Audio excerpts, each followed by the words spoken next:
So hello everyone and welcome to this video. So finally Delhi University UG admission 2025 के लिए जो mid entry की window है उससे related complete information Delhi university ने यहाँ पर आउट कर दी है। मीन्स कौन बच्चे अप्लाई कर सकते हैं, किसको अप्लाई करना चाहिए या नहीं करना चाहिए, क्या एलिजिबिलिटी क्राइटेरिया है, और यहाँ पर जो मिड एंट्री का जो कंप्लीट शेड्यूल है आपकी डेट से लेके जो आपका सीट एलोकेशन होगा उसका जो कंप्लीट शेड्यूल है वो आउट हो चुका है। आज की वीडियो में मैं आपको बिल्कुल कंप्लीट इन्फॉर्मेशन देने वाला हूँ रिलेटेड टू मिड एंट्री की, क्या क्या आपका एलिजिबिलिटी क्राइटेरिया, कौन कौन बच्चे अप्लाई कर सकते हैं, किस किस को अप्लाई करना चाहिए। उसी के साथ साथ आपके यहाँ पर जो भी मन में डाउट्स है वो इस वीडियो को देखने के बाद क्लियर हो जाएंगे। उसी के साथ साथ आपको मिड एंट्री से रिलेटेड जो आगे आने वाले डाउट्स होंगे वो भी मैं इस वीडियो में यहाँ पर क्लियर कर दूंगा कि आपको सब कुछ मतलब मिड एंट्री का A to Z सब कुछ समझ में आ जाएगा और आप अच्छे से यहाँ पर अप्लाई कर पाओगे और आपको समझ में भी आ जाएगा कि आपको अप्लाई करना चाहिए या नहीं।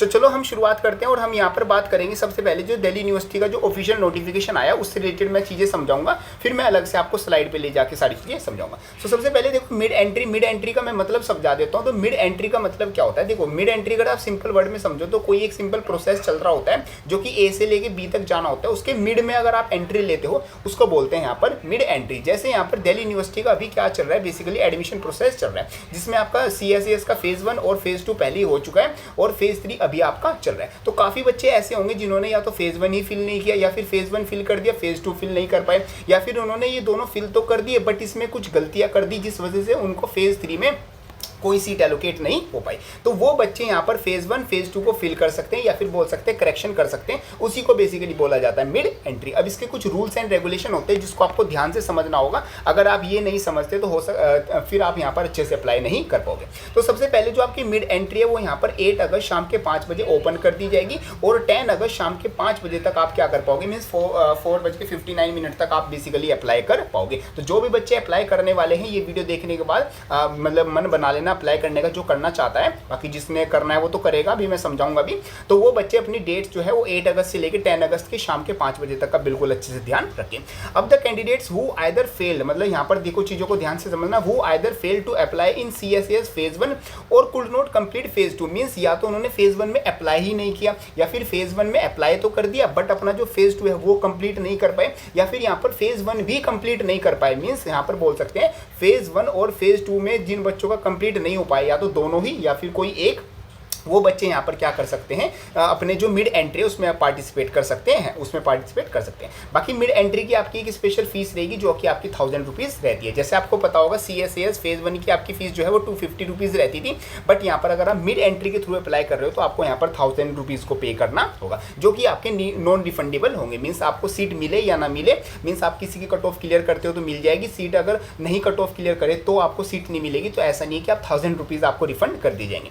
अब यहाँ पर बात होगी ओनली, और हाँ अगर आप बाद में चल के अपना जो एडमिशन है वो विड्रॉल भी करोगे तो ये 1000 रुपीज़ आपको वापस नहीं होंगे, इसलिए यहाँ पर नॉन रिफंडेबल लिखा हुआ है। अब only the candidates who got rejected, means काफी बच्चे यहाँ पर राउंड फर्स्ट में और राउंड सेकंड आपका सीट एलोकेशन हो चुका है जो कि रेगुलर राउंड थे, उनमें सीट एलोकेशन में काफी बच्चों की जो फॉर्म्स है ना वो रिजेक्ट हुए हैं। मींस काफी बच्चों को सीट एलोकेट तो हो गई बट जब डॉक्यूमेंट वेरिफिकेशन हुआ तो वहां पर उनको क्या हुआ, उनकी जो सीट है या तो वो डॉक्यूमेंट सही नहीं था उसकी वजह से उनकी सीट रिजेक्ट हो गई। इस वजह से due to the wrong subject mapping, काफी बच्चों ने सब्जेक्ट मैपिंग गलत कर दी थी, या फिर non fulfilment of the programme specific eligibility, means काफी बच्चों ने क्या किया, उनके पास मैथ्स तो है नहीं, अब उन्होंने वो सब्जेक्ट ऐड कर दिए जिसमें मैथ्स की रिक्वायरमेंट है, या फिर काफ़ी बच्चे साइंस वाले थे उन्होंने कुछ ऐसे सब्जेक्ट मतलब कि यहाँ पर कुछ ऐसे कोर्सेज ऐड कर दिए जिनके लिए वो एलिजिबल नहीं थे, या फिर काफ़ी बच्चों ने जो सब्जेक्ट मैपिंग है वो गलत कर दिया था। सब्जेक्ट मैपिंग का मतलब है कि आपके जो क्लास 12 के सब्जेक्ट हैं और आपके जो CUT के सब्जेक्ट हैं वो दोनों क्या होने चाहिए, बिल्कुल सेम होने चाहिए। अगर कोई सब्जेक्ट आपने क्लास 12 में पढ़ा है बट वो सब्जेक्ट आपने CUT में नहीं दिया तो कोई प्रॉब्लम नहीं है, बट अगर आप दिल्ली यूनिवर्सिटी में एडमिशन लेना चाहते हो तो आपको इस चीज़ का ध्यान रखना होगा। अगर कोई सब्जेक्ट आपने क्लास 12 में नहीं पढ़ा और आपने वो CUT में उसका एग्जाम दे दिया तो वो भी यहाँ पर काउंट नहीं होगा। जैसे आपने क्लास 12 में फॉर एग्जांपल हिस्ट्री पढ़ी और आपने यहाँ पर इको का टेस्ट दे दिया तो ये इको अगर आपने क्लास 12 में पढ़ी नहीं है तो ये यहाँ पर काउंट नहीं होगी। इस चीज़ का आपको ध्यान रखना होगा, इसको बोला जाता है सब्जेक्ट मैपिंग।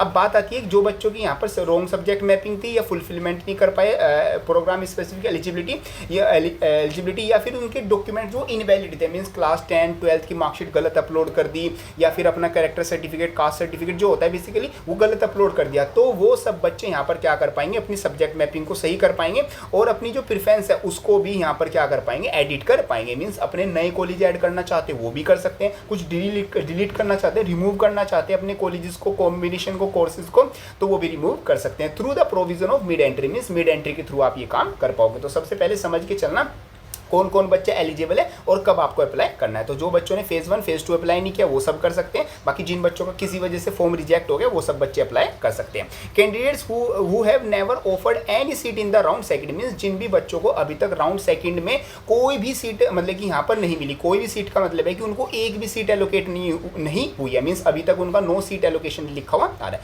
वो सब बच्चे क्या कर सकते हैं, will also be able to edit their preferences. Means यहाँ पर इस बार ये बहुत अच्छी चीज़ की गई है कि वो सभी बच्चे भी जिन्होंने पहले से CSES में अप्लाई कर रखा है बट यहाँ पर क्या हुआ कि उनको राउंड फर्स्ट में राउंड सेकंड में वो किसी भी कॉलेज की कट ऑफ क्लियर नहीं कर पाए, तो वो सब बच्चे भी यहाँ पर अपनी प्रेफरेंस को एडिट कर पाएंगे फ्रॉम 5 PM, मतलब वही सेम डेट आपकी 8 अगस्त से लेकर 10 अगस्त शाम के 5 बजे तक आप कर पाओगे। तो बहुत अच्छी अपॉर्चुनिटी है। बाकी मैं एक बार आपको समराइज करके आपके लिए फायदे भी इसके बताऊंगा।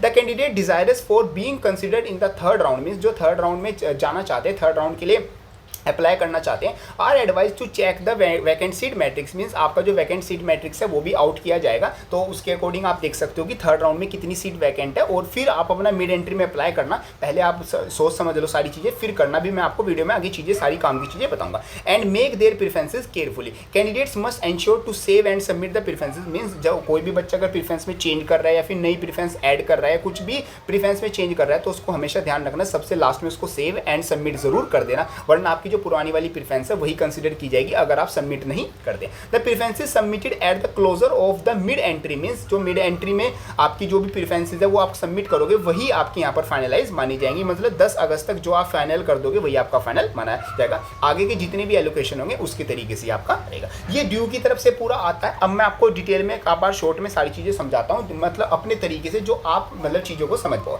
सबसे पहले हम बात करते हैं हु कैन अप्लाई। ठीक, मतलब कि डेट्स तो आपने देख ली, डेट्स मैं नहीं रिपीट कर रहा। हु कैन अप्लाई, तो सबसे पहले तो जिन बच्चों का फेज़ 1 और फेज़ 2 कंप्लीट नहीं हुआ है, मींस किसी वजह से वो उनका फॉर्म छूट गया, या तो लास्ट डेट को मिस कर गए या फिर उनके पास टाइम नहीं था ये फिल करने का, तो वो सब बच्चे यहाँ पर अप्लाई कर सकते हैं। पहले टाइप के बच्चे आते हैं वो। सेकंड, वो बच्चे अप्लाई कर सकते हैं जिनको राउंड फर्स्ट में या फिर राउंड सेकंड में उनको यहाँ पर क्या हुई, सीट मतलब कि मिली, सीट तो उनको अलॉट हुई बट किसी वजह से उनकी सीट क्या हो गई, रिजेक्ट हो गई। रिजेक्ट होने का मतलब है डॉक्यूमेंट गलत था, सब्जेक्ट मैपिंग गलत हो गई, या फिर किसी भी तरीके की कोई भी यहाँ पर मतलब प्रॉब्लम हो सकती है। उनको राउंड फर्स्ट राउंड सेकंड में किसी भी एक राउंड में, एक दोनों राउंड में सीट तो मिली बट वो रिजेक्ट हो गई, तो वो सब बच्चे मिड एंट्री के थ्रू यहाँ पर फॉर्म फिल कर सकते हैं दोबारा से, मतलब कि वही सेम फॉर्म रिपीट कर सकते हैं और अपना यहाँ पर क्या कर सकते हैं, अपनी जो CSES का फेज़ 1 फेज़ 2 है उसको एडिट कर सकते हैं, अपनी प्रेफरेंसेस को चेंज कर सकते हैं, नई ऐड कर सकते हैं और रिमूव भी कर सकते हैं। थर्ड यहाँ पर बात आती है जिस भी बच्चों को राउंड फर्स्ट और राउंड सेकंड में अभी तक कोई भी सीट अलॉट नहीं है, कोई भी का मतलब उनको एक बूंद भी सीट अलॉट नहीं हुई है, ऐसे काफ़ी बच्चे हैं,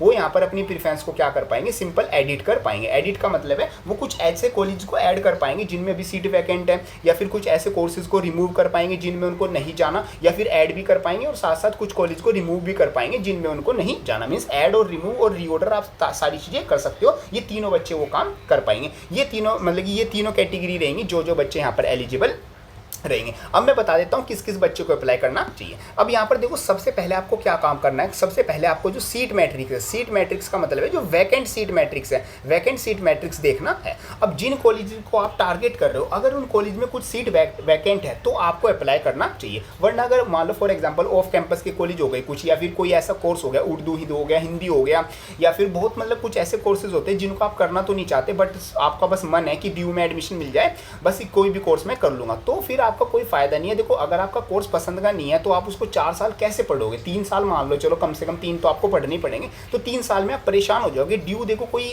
मतलब कि कोई इतनी बढ़िया चीज़ नहीं कि अगर आप दिल्ली यूनिवर्सिटी में आ जाओगे तो आपकी मतलब कि लाइफ बदल जाएगी या फिर बहुत चीज़ें चेंज हो जाएंगी। हाँ, कुछ टॉप कॉलेज में ऐसा होता है कि अगर आप चाहे कोई भी कोर्स कर रहे हो बट एक टॉप कॉलेज में हो तो शायद आपको कुछ फायदा हो जाए, but most of the Delhi university में अगर आप लोगे तो अराउंड आप 50+ कॉलेजेस ऐसे हैं जहाँ पर अगर आपका कोर्स अच्छा है तो ठीक कुछ कर पाओगे लाइफ में, वरना ऐसे ही एज इट इज़ आप जैसे अपने स्टेट यूनिवर्सिटीज़ में पढ़ते हो ऐसे आप ड्यू में पढ़ के चले जाओगे। तो ऐसा ये मत सोचो कि ड्यू में बहुत ही ज़्यादा कुछ अलग होता है। तो यहाँ पर सबसे पहले आप अपनी सीट मैट्रिक्स चेकआउट करना। अब यहाँ पर अगर आप जो कॉलेज और कोर्स टारगेट करना चाहते हो उसमें अगर कुछ भी एक भी सीट वैकेंट है तो आप अप्लाई कर सकते हो, क्योंकि आपका यहाँ पर स्कोर भी मैटर करेगा।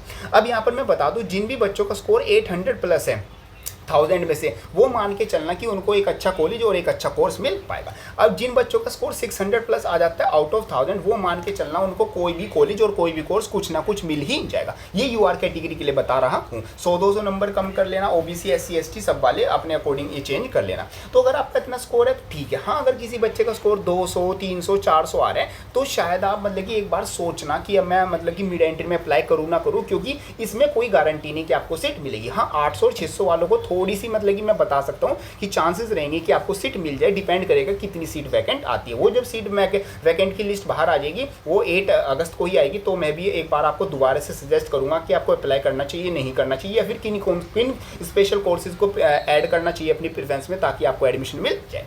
तो ये सब कुछ आपका रहेगा रिलेटेड टू मिड एंट्री। और हाँ, मैं आपको बता देता हूँ अप्लाई कहाँ पर और कैसे करोगे। तो सबसे पहले तो जो आपकी दिल्ली यूनिवर्सिटी की ऑफिशियल वेबसाइट है, यहीं पर आपको जो लिंक है वो प्रोवाइड किया जाएगा। सेम आप यूजी एडमिशन का जो पोर्टल देख रहे हो, यहीं पर आपका जो लिंक है वो एक्टिवेट किया जाएगा। आपको अपना जो फॉर्म है वो पूरा कंप्लीट फिल करना होगा, जिन्होंने अभी तक फेज़ 1 फेज़ 2 नहीं फिल किया, और जिन्होंने मतलब कि राउंड 1 राउंड 2 में सीट मतलब कि सिर्फ उनको प्रीफरेंस एडिट करनी है, तो वो डायरेक्ट अपना जो पोर्टल है वहीं पर कर पाएंगे। ये प्रॉपर आपकी चीज़ें आती है related to this video. Hope करता हूं वीडियो आपको हेल्पफुल लगी होगी। कोई डाउट आता है कमेंट बॉक्स में लिख देना, उसका आंसर मैं आपको वहाँ पर कर दूंगा, या फिर आप मेरे को इंस्टाग्राम पर मैसेज कर सकते हो, या फिर आप मेरे 1-to-1 मेंटरशिप प्रोग्राम में अपना क्वेश्चन पूछ सकते हो। वहाँ पर मैं आपको बेस्ट रिप्लाई ऑन टाइम यहाँ पर आपको प्रोवाइड कराने वाला हूँ। डिस्क्रिप्शन में आपको गूगल फॉर्म का लिंक मिल जाएगा, वहाँ से आप सारी चीज़ें चेकआउट कर सकते हो। मिलते हैं अपनी नेक्स्ट किसी हेल्पफुल वीडियो में, तब तक के लिए थैंक यू। एंड यस, कोई भी डाउट है कमेंट बॉक्स में लिख देना, आंसर आपको वहाँ पर मिल जाएगा।